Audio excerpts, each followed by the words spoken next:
Family vacation. Adults only, my mom texted.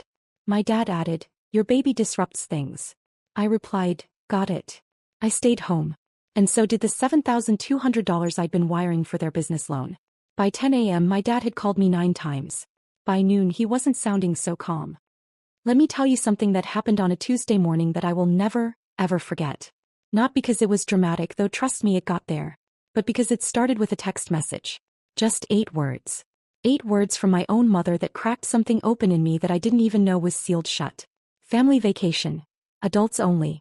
Don't bring the baby. I stared at my phone for a full minute. My daughter Lily was 7 months old. She was asleep in the next room making those little snuffly noises that make your whole chest feel warm. And my mother had just texted me, not called, texted, to tell me that her grandchild wasn't welcome on the family trip. I told myself, maybe I'm overreacting. Maybe she just means they want a quieter vibe. I took a breath. I typed back, oh, so like a spa kind of thing? Where are you guys going? 3 dots. Then, Sedona. Dad already booked it. 4 nights. Zona. They were going to Sedona, Arizona. And then, before I could even process that, my phone buzzed again. My dad this time. Your baby disrupts things, Megan. You understand. Megan. That's me. Hi. And yes, that's a direct quote. Your baby disrupts things. My father said that about his own grandchild. Lily, who at 7 months old was just beginning to figure out that her own feet belonged to her. A baby who, I would like the record to show, disrupts absolutely nothing except people who apparently have ice running through their veins. Do you think I cried? I did. Right there at the kitchen counter, still in my pajamas, coffee going cold. Because there's something about rejection from your own parents that hits different no matter how old you are. I'm 31. I own a home. I have a job I'm proud of. I pay my own bills. And as you will find out very, very soon, I was also paying quite a few of their bills too. That last part? That's where this story gets interesting.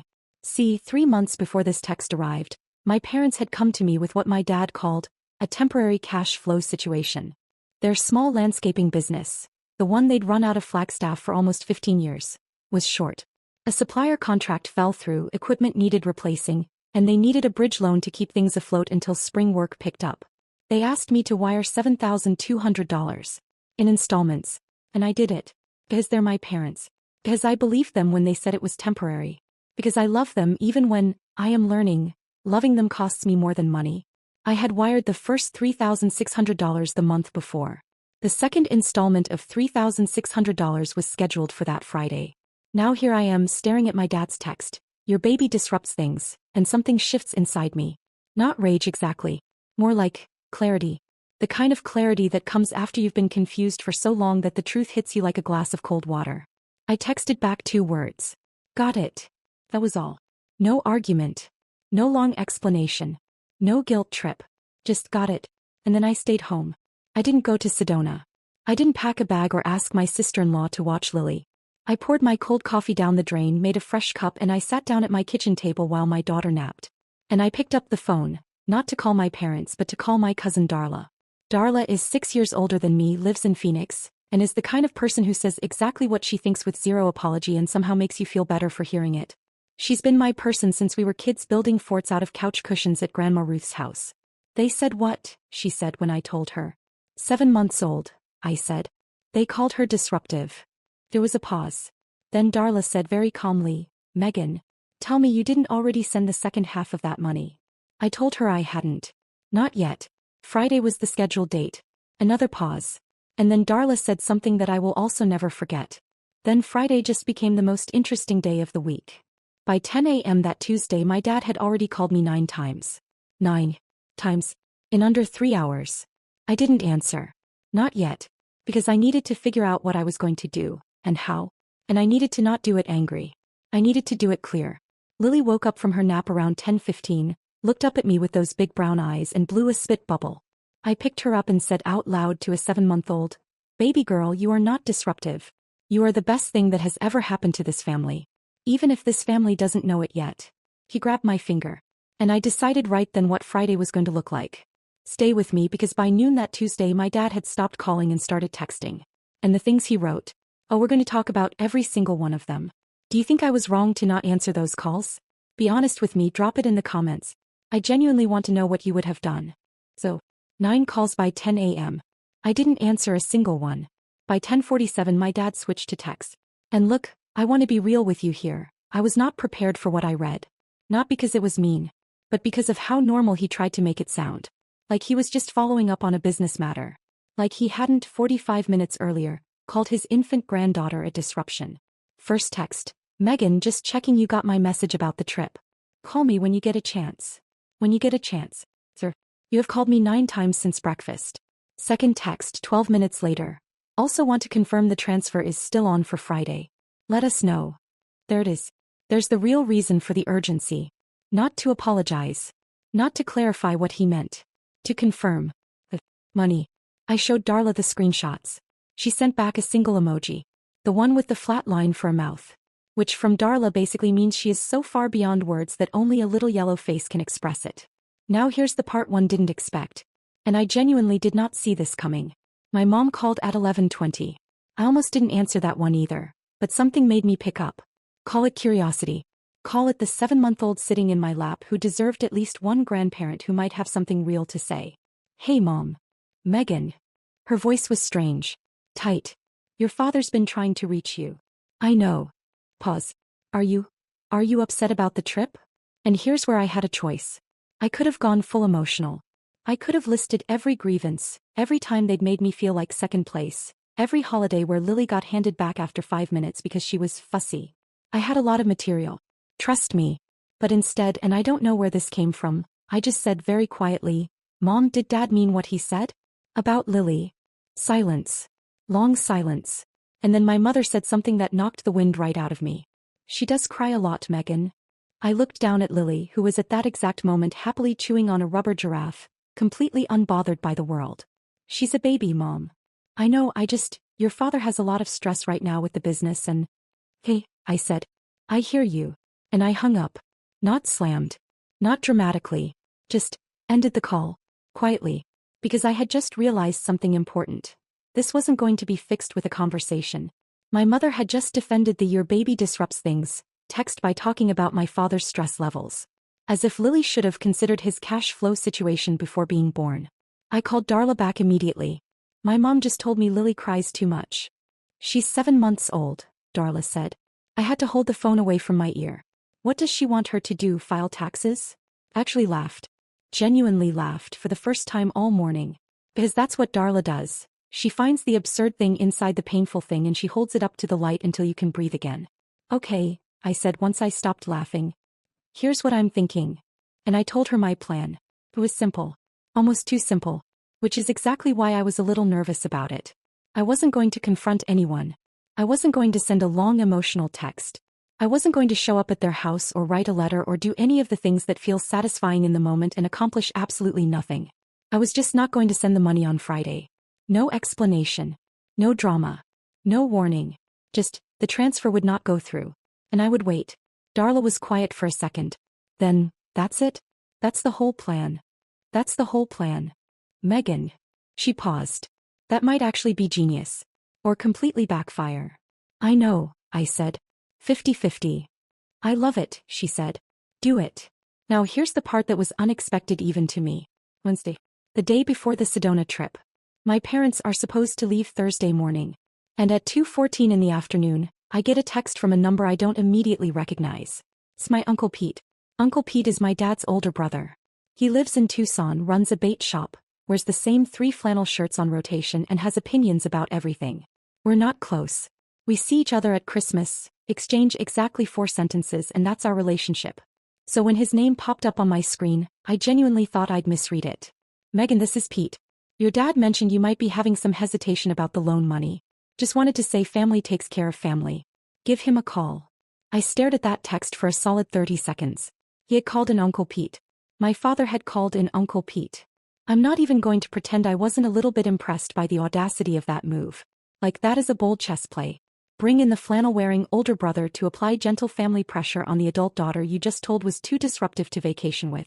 Incredible. Qley. I did not respond to Uncle Pete. What I did do, and this was not part of the original plan, this was purely impulsive and I accept full responsibility, was post a photo on my Instagram. Just a sweet, simple photo of Lily in her little yellow onesie, sitting in a patch of afternoon sunlight coming through the kitchen window, laughing at absolutely nothing the way babies do. And the caption I wrote was, She disrupts nothing. She only adds. Sunflower. Did I tag anyone? Oh. Did I need to? Also no. Because my mother follows my Instagram. And she saw it within 4 minutes. I know because she liked it. And then unliked it. Within the same minute. Which, honestly, told me everything I needed to know about where she actually stood. Thursday came. They went to Sedona. And I stayed home with Lily and ordered Thai food and watched 3 episodes of a show I'd been meaning to watch for months. And it was genuinely a lovely evening. Friday morning arrived. I woke up, fed Lily, made coffee. Sat down at my laptop. Opened my bank's transfer portal. Looked at the scheduled payment of $3,600 sitting there pending, waiting for me to confirm. I canceled it. No note. No email. No heads-up text. I just canceled it. And then I took Lily for a walk in the stroller because it was a beautiful morning and she likes to look at trees, and I thought, whatever happens next, I made the right call. We got home at 9:48 a.m. By 10 a.m., my dad had called me 9 times. History, it seems, was repeating itself. Except this time, and I want you to really sit with this. By noon he wasn't sounding so calm anymore. The voicemails he left went from, "Hey, just checking on the transfer," to something I genuinely was not prepared to hear from my father. A man who, at his most emotional, once teared up watching a Ford truck commercial at Thanksgiving. "Megan, this is serious. Call me back right now." I was standing in my kitchen holding a baby who was trying to eat my hair. Do you know what I did? I made myself a sandwich. I know.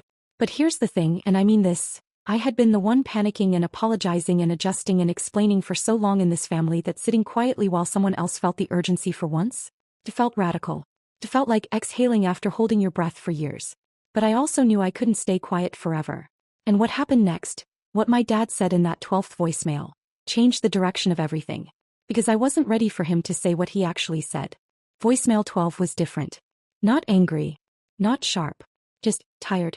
My dad's voice, stripped of all the controlled urgency from the previous 11, came through quiet and rough around the edges. "Megan, the payment didn't go through. I need you to call me. Please." That last word stopped me cold. My dad doesn't say please easily. He's a proud man. Built his business from 2 lawn mowers and a pickup truck in 40 years of stubbornness.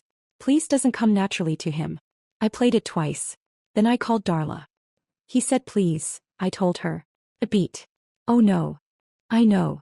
You're not folding, are you?" "I'm not folding," I said. "But I think I need to actually talk to him. For real." Darla was quiet a moment. Then gently, "You set the terms this time, Megan. Not him. You decide what this conversation looks like." I held Lily for a minute before I dialed. Just held her warm little weight against my chest, and then I called him. He picked up on the first ring. We skipped the small talk. I told him straight. I canceled the transfer because he called my daughter disruptive and then expected money 3 days later, and I needed him to feel the gap between those two things. Because I didn't think he'd felt it at all. Silence. A long one. Then, and I was genuinely not ready for this, my father made a sound I'd heard exactly once before. At my grandfather's funeral in 1999, when he thought no one was watching. "You're right," he said. "I shouldn't have said that. He's a baby. He's our baby. And I'm sorry, Megan. I mean it." Now here's the thing about apologies from people who almost never give them. They don't come gift-wrapped. They come rough and clumsy and a little late. And you have to decide in real time what to do with them. I decided to accept it. We talked for almost an hour. Really talked. About the business, about money, about what I actually needed going forward. I told him specific. Because he asked me to be specific, which from my father was basically revolutionary. Lily comes to everything. Always. No one calls her inconvenient. And if there's a family trip, I get a real invitation. Not an exclusion text at 8 a.m. "Done," he said. Without hesitating. "And Dad, FaceTime her sometimes. Just to say hi. She'll drool on the camera and it'll be awkward and I think you'll really love it." He laughed. A real one. The kind I hadn't heard from him in longer than I'd like to admit.